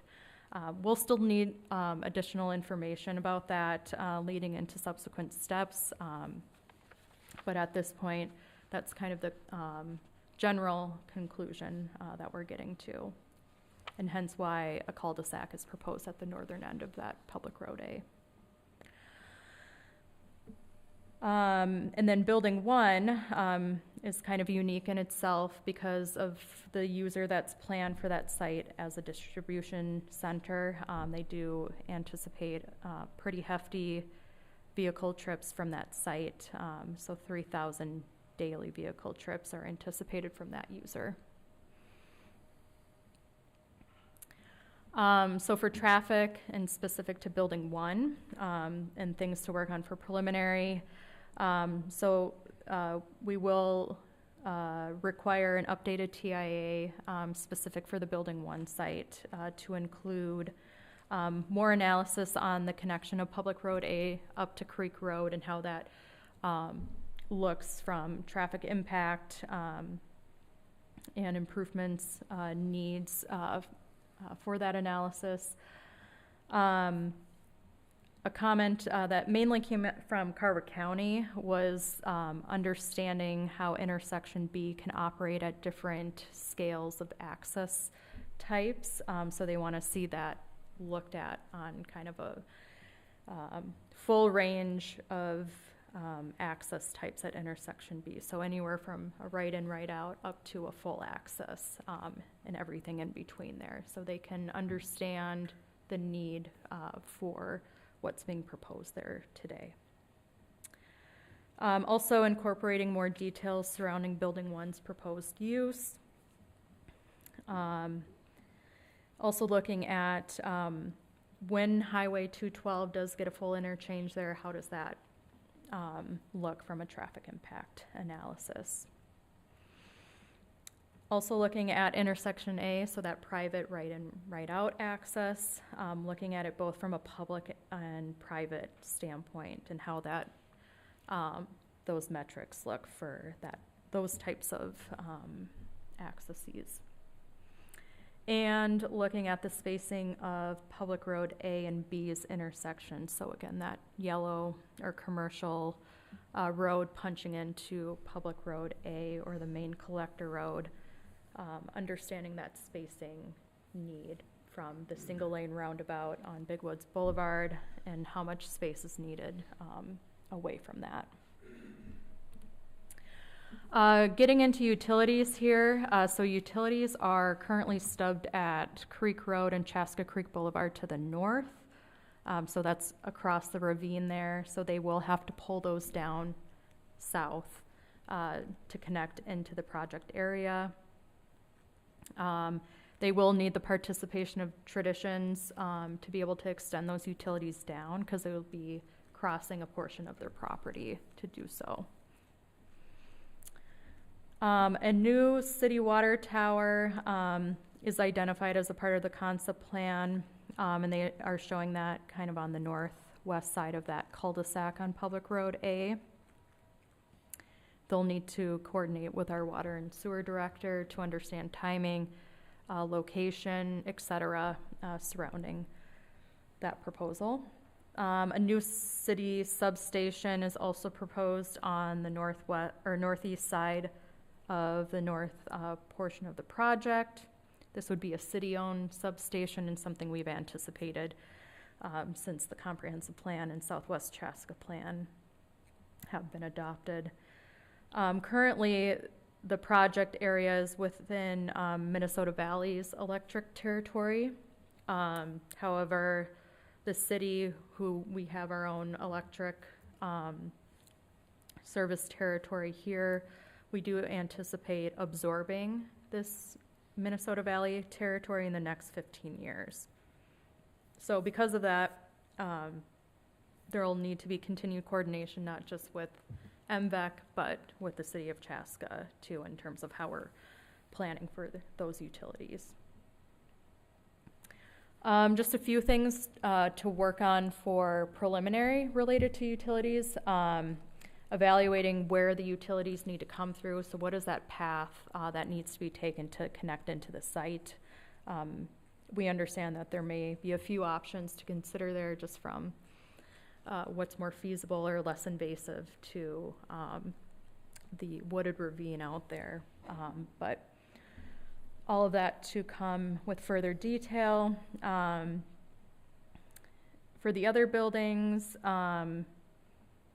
they'll have to continue to coordinate with our electric department to ensure that we're planning for an adequate site for that city substation, which would also include soil testing needs to ensure that we're acquiring a site that is feasible to build a substation on. And then easement planning for future water main and electrical extensions that are needed. Trails and sidewalks. The proposal plans to incorporate a trail and a sidewalk on either side of those public streets that are proposed. Our comprehensive plan and Southwest plan anticipates a trail extension to come from Creek Road down through the ravine and to connect into this site. They are showing that connection on their plans. We have a few documents that kind of guide best practice or anticipation of trails out here, which is both our 2040 comp plan and a newer document that was adopted in 2024 known as our Chaska pedestrian and bike master plan, which showed shared facilities planned for this area in that green outline on the exhibit on the bottom right here. So some things that they'll have to, both on the north side and the south side, work through in their subsequent steps. So to be more specific, building 1 will have to show sidewalk, trails, and shared paths that are consistent with both of those plans. Building 1 will also have to provide for internal connections for their employees within their site, and then how they can connect to kind of a greater network outside of their site too. And then also reinforcing or planning for that trail extension to the north within the wooded ravine, and will ultimately cross to connect into Creek Road. And for the other buildings, the same comments apply. And then also, where are those opportunities from a connection standpoint to connect into the natural amenities that are out there? The ones that we've identified are those 2 large wetlands on the north side, and then the wooded area on the south side and the southeast edge. What also kind of feeds into the trails and sidewalks piece is the outdoor gathering space piece that is defined in our Southwest Chaska plan. So including those outdoor gathering spaces, pedestrian connections, and bicycle infrastructure throughout building 1 site and future sites. And also the inclusion within the northern wooded area. You know, there's natural amenities out there that can really be taken advantage of in terms of planning for that. And the same applies to the other buildings within the Big Woods Business Park area. And then also looking at those 2 different areas I mentioned earlier. Screening, landscaping, and tree preservation. The screening and landscaping piece is really important for this site due to the guidance of the Greenbelt and 2 key community entrances here, and the site being abutted by major roadways.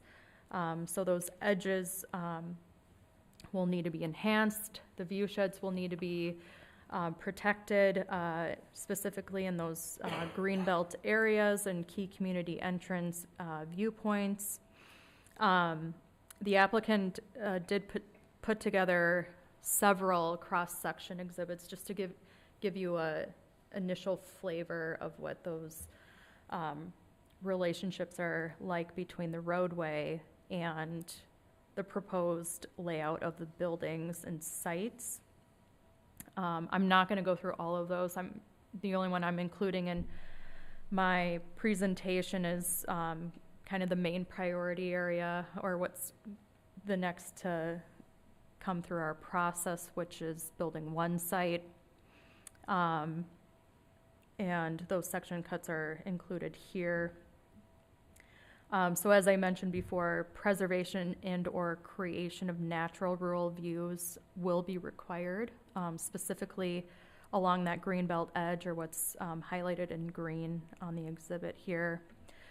So they'll really have to work on details with that in their subsequent submittals to show that that objective in policy is being maintained. So the way to do that, to protect those views, is through the use of berms and landscaping. And again, their cross-sections start to paint a picture of what that can look like. This is just a blown-up view of that, so if we need to refer back to that, but just getting into what they'll need to work on specific to these topics, and specific to building one site, working on enhancing those view sheds, berming and landscaping and screening, parking lots, loading docks, and up to tops of buildings. So again, we're trying to create that rural natural view shed from those major roadways there. That would be the way to maintain that. And really specific to that, the berming on the northeast corner of Jonathan Carver Parkway and Big Woods Boulevard. So again, this corner here and along this edge. Oops. The berming over there really needs to get increased to create that view shed that needs to be maintained. Screening will be needed for other areas outside of Greenbelt or key community entrances for both parking and loading areas, from roadways and from trails. As I mentioned before, the stormwater ponds that are shown in the Greenbelt area need to be an aesthetic enhancement and wildlife corridor to be able to count in the Greenbelt area. So staff would not be supportive of stormwater ponding. That would take away from that natural edge or feel if that's what's being proposed. High quality landscaping design will be needed. They'll also need to meet our landscape ordinance in terms of quantity, species, screening, all those components. Boulevard trees are required in all new public streets, so those will need to be shown. In order for us to kind of realistically understand some of these view sheds, we will want to see renderings from several of these edges from the roadways and from the trails to ensure that the screening and landscaping methods are being achieved. As it relates to tree preservation, we have an ordinance that protects wooded steep slopes that are 18% and more. So that will need to be delineated on their plans, verified by staff in the field, and then ultimately preserved within their plans and the overall project area. If there are significant oaks and maples identified within the site, as they go through tree inventory, a tree inventory of the sites, those should be identified and preserved. Getting into building and parking design. There's a few things that will need to be met for all of the buildings that come through within this area. The city has a building design and materials ordinance that's specific to industrial buildings as well as commercial buildings. There's different requirements between those uses, so they'll have to adhere to those standards.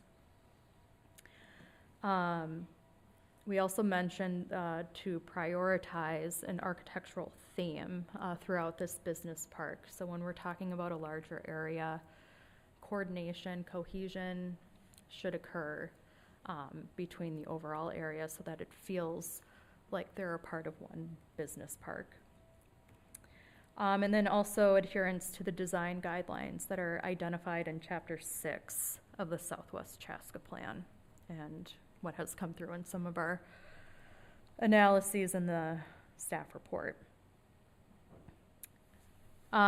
Specifically getting into building 1 site, again, this will be a part of phase 1, or the first site that they'll move forward with, and will likely be the next project you see in relation to this business park come through. This site is 61 acres in size. They are proposing a 218,000 square foot building, 40 feet tall. That's outlined in purple here. It's a rectangular building. It will house warehousing and distribution center. The building would operate 24/7, so it would be open all through the night. The deliveries would happen during standard business hours during the day, and then internal sorting and warehousing would happen during the nighttime hours.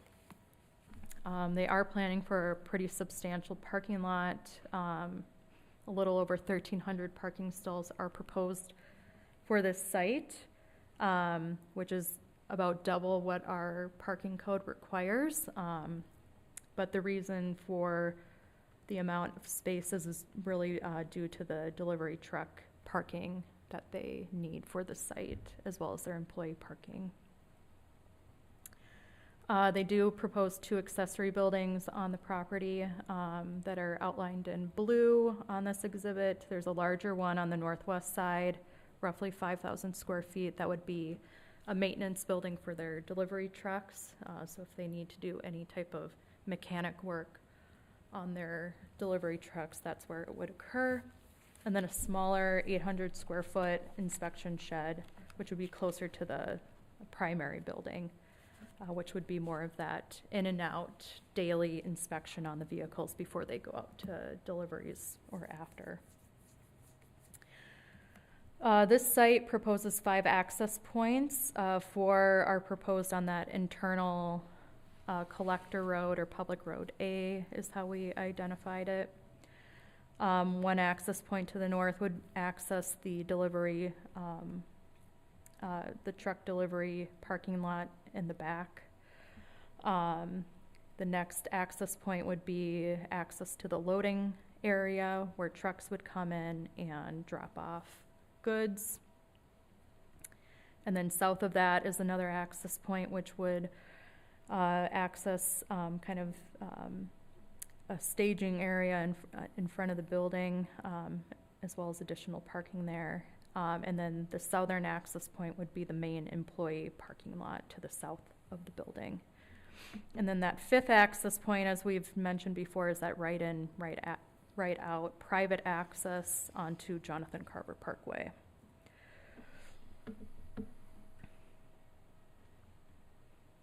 The design of the building is shown kind of in this smaller exhibit down here. So they'll have to show in their preliminary how they meet the building design and materials ordinance, design guidelines, etc. Just a couple of other things that they'll need to work on. So ensuring that they create a high quality design and architectural theme, provide variation in massing and scale in the building, and creating opportunities for plazas, courtyards, patios, or outdoor dining, really getting to that outdoor gathering space component.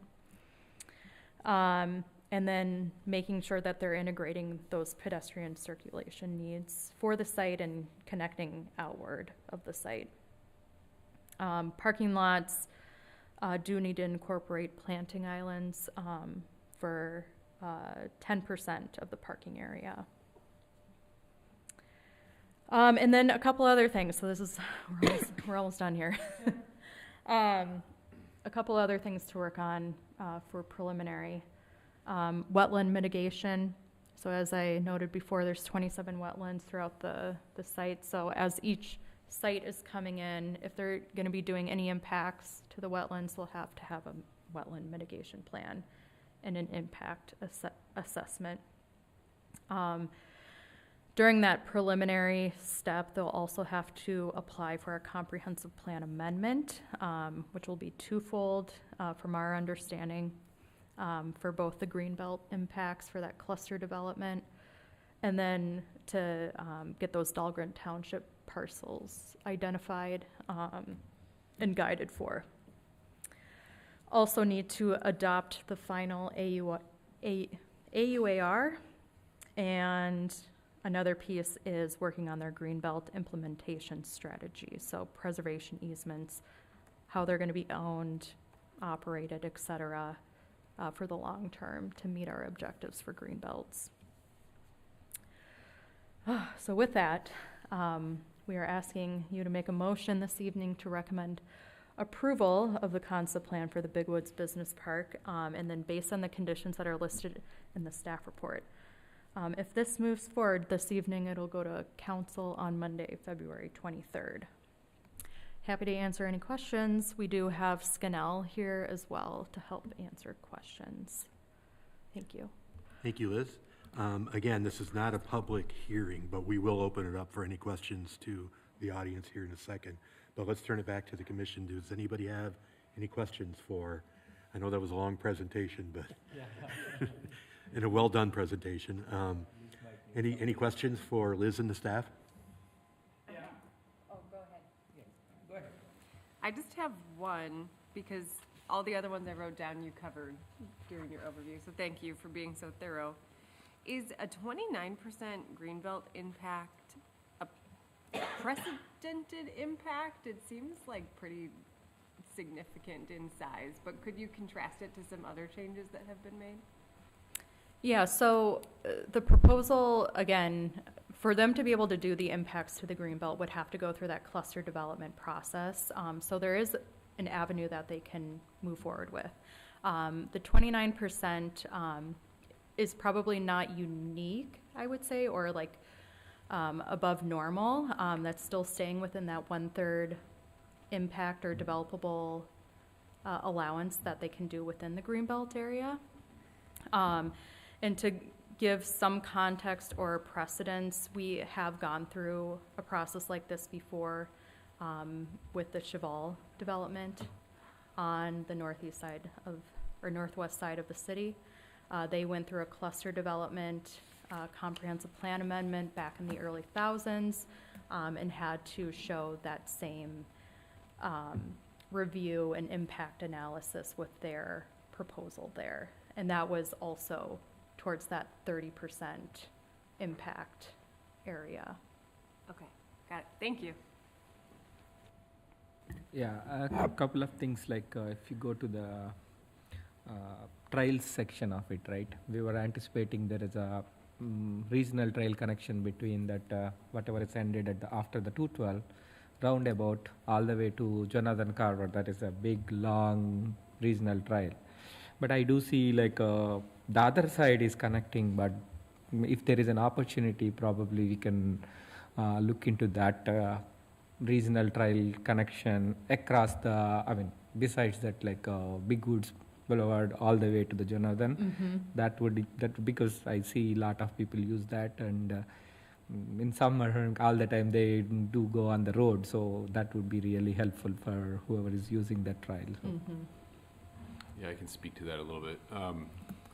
So yeah, I think Big Woods Boulevard is a county road, and as part of that, with that being an urban section, the county and the city would work together to make sure that there's continuous trail along Big Woods Boulevard all the way to Jonathan Carver Parkway, which is where the Chaska city limits would ultimately be. And then if it goes on beyond that, they'd be working with someone else at that point. So okay, yeah, so that would be great. And a couple of questions like. I mean, if I understand right, we are seeing some glimpse of the building one, phase one of the proposal, but we would be seeing a separate concept plan and all those things for the building one still, right? Or is it part of this overall concept plan itself? Yeah, that's a good question. So the concept plan this evening is to kind of set the stage for both the north and the south sides. So really, if any building site moves forward or wants to develop, they would be essentially going into that second step right away, preliminary. So for building one, when they do come back, they would be going to that next step, preliminary. And that would be the same for any other sites or building sites within the concept area.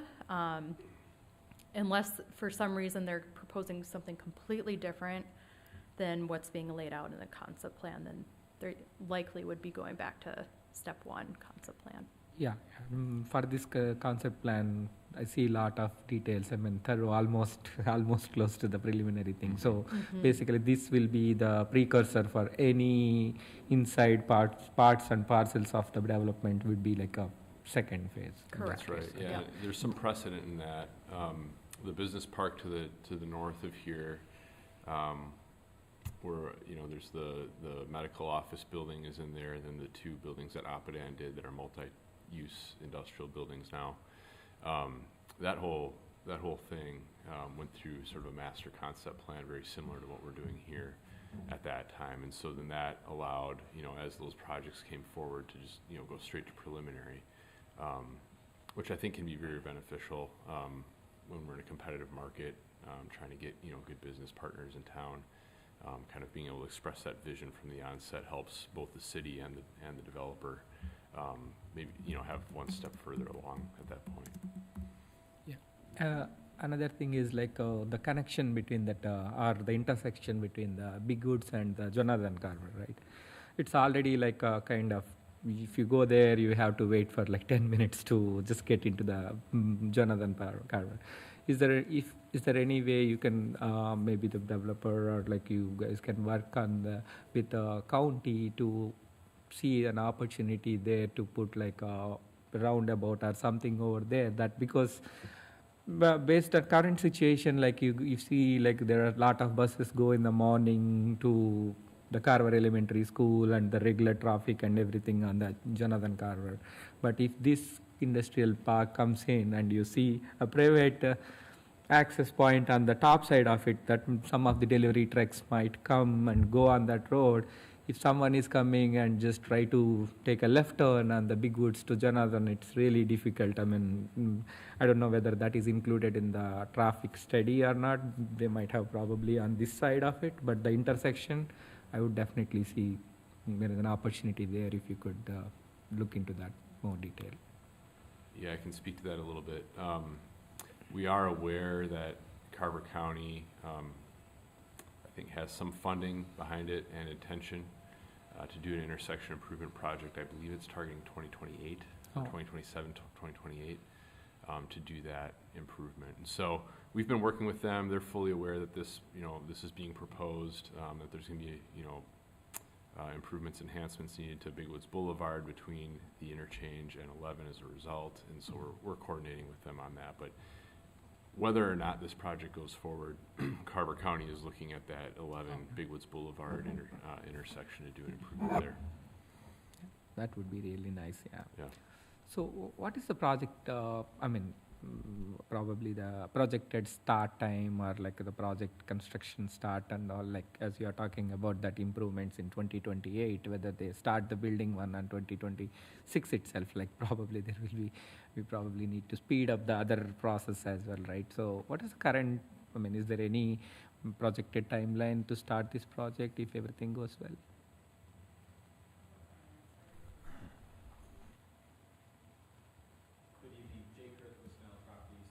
Very much for listening to our proposal, and thank you very much, Liz, for the very thorough proposal. The anticipated construction timeline is anticipated to be summer of this year. So as soon as we are able to reach approvals and gain permits, we will go shovels in the ground. Jay, I have a question for you right here. Yes, sir. Do you already have a tenant in mind for the Building 1 distribution center? We are talking to a tenant directly. for Like that building Walmart one. or? I'm not at liberty to say at Okay. this time. I just wondered if it was going to be a big box type distribution center. It will be a warehouse distribution facility, Okay. but yeah, I'm not able to share who it is at this time. Thank you. Yeah, it would be definitely a bigger project. Yeah. It's a really nice project, and we don't see like a lot of details. The first stage of the project, these many details. So, yeah, Liz did a great job presenting as much as possible. No. It's really a nice project, nice addition to the. I mean, the building design concept looks good, and Yeah. I think it's good for the community. Thank you. We agree. Any questions from any other commission members? Just one confirmation, I think, for city staff.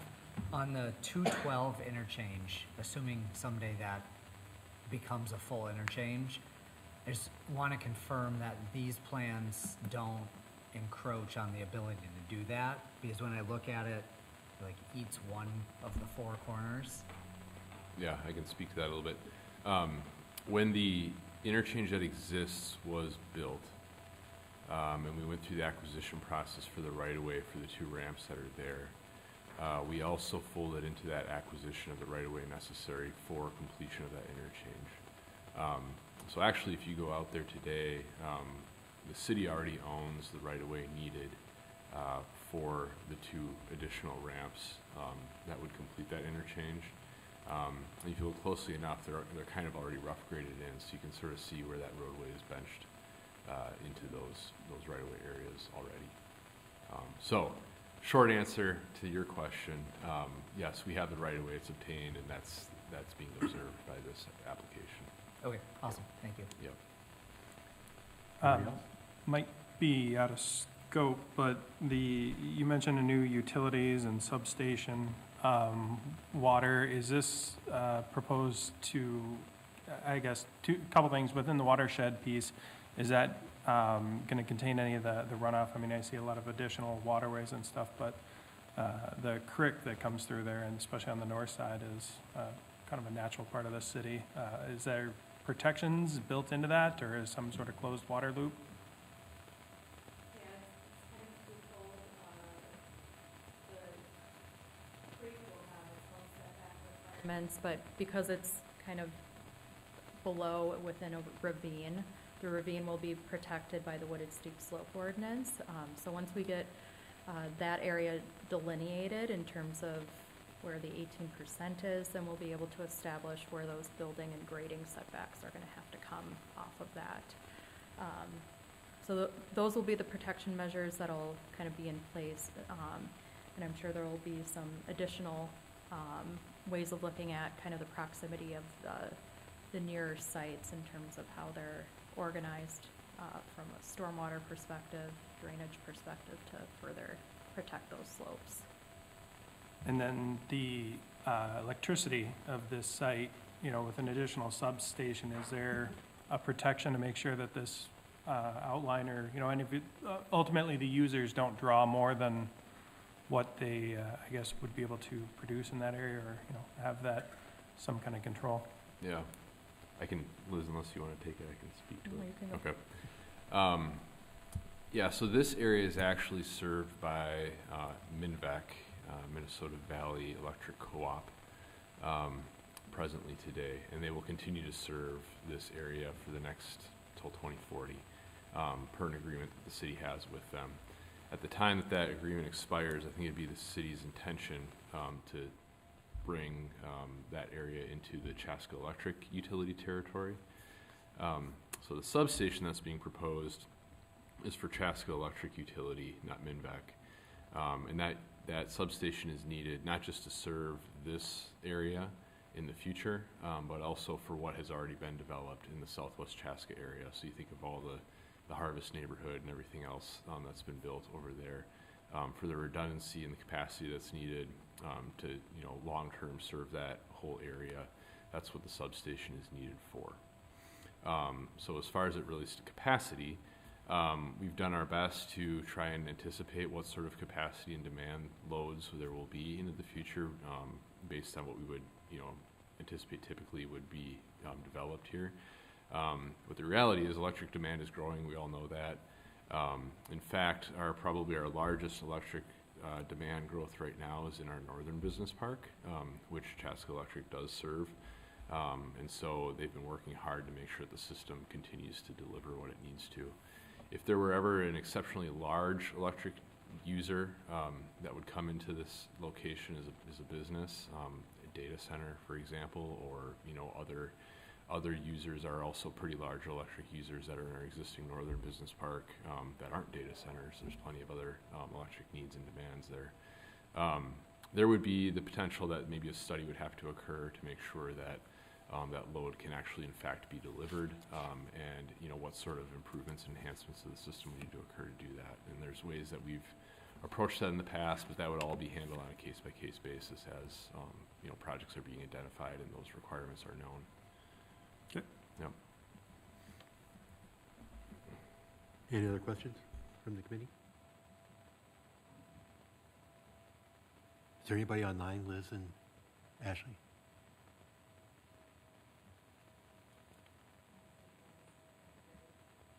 Thank you. Anybody else in the audience like to address the commission? Okay, with that, we'll entertain a motion.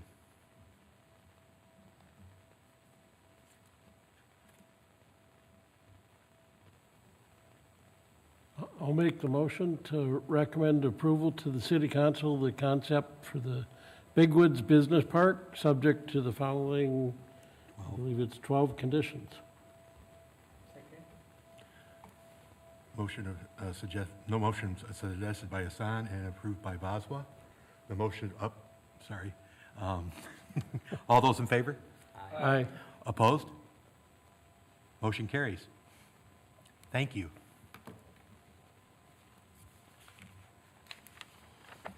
Okay, other business. Anybody like to address any other business or ask the staff? I'd like to know what's going on with the old Cooper's location. Anything new on that? Old Cooper's location.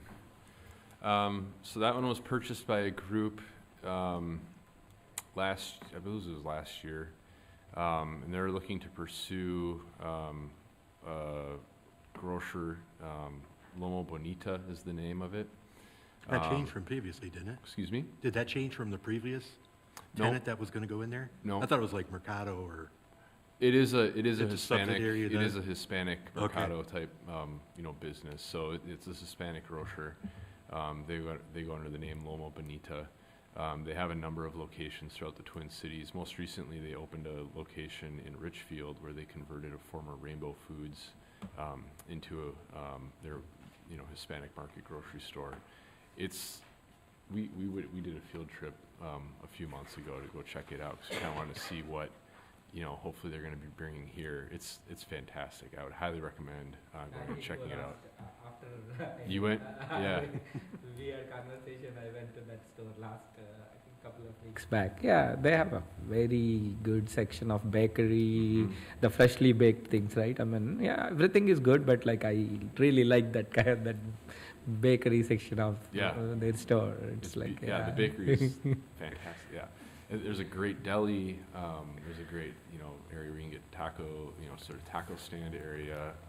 Fresh tortillas are being made there to get those, and it is super cool. So we're excited to have them hopefully start what we've heard, and I don't want to get ahead of their messaging or anything, but it sounds like they want to try and start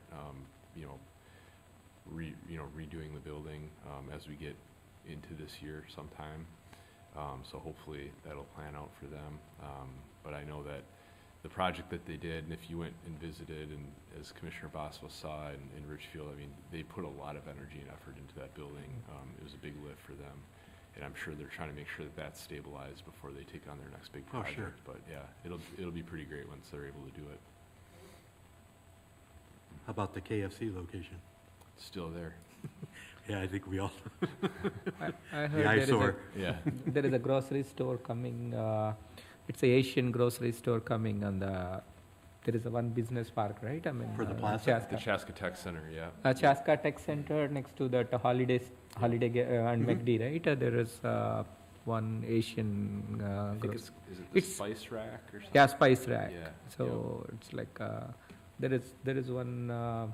Edible India is there, right? I think kind of some of the... Yeah, so the folks who are pursuing that project have an affiliation with the, what is the name of it? Edible India, Yep. yeah. Edible India. So that's what I heard. Yeah, they're connected with that restaurant. So yeah, they're a good group too. Any other business anybody would like to discuss? Once again, welcome to the commission and. Hopefully you weren't too overwhelmed. That was, Yeah, was a lot of I feel information bad to for our, absorb, yeah, but they did a presenter great there. job. I think it's a nice meeting, big meeting, because that set up the standard expectations too, right? There you go. Last few months, it's a little lighter, so this is a good way to start. Yeah. Yeah. Looking forward to work with you guys. Okay, with that, would anyone like to make a motion to adjourn? Okay. Motion approved. All those in favor? Opposed? Motion, or meeting ended. Thank you.